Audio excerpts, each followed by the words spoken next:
Hey, so if you're working with clients and want a simple way to handle bookings without endless messages, yeah, Calendly is one of the easiest tools you can use.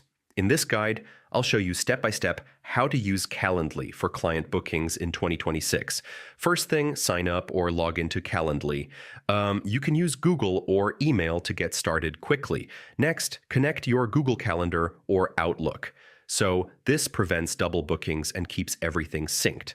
All right, create event types for your clients. I mean, like consultation calls, onboarding sessions, or support meetings. Now set your availability.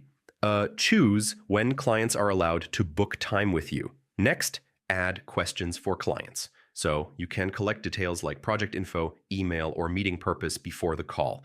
All right, copy your Calendly link and send it to clients. I mean, you can share it through email, WhatsApp, or your website. And yeah, once clients book, everything goes straight into your calendar.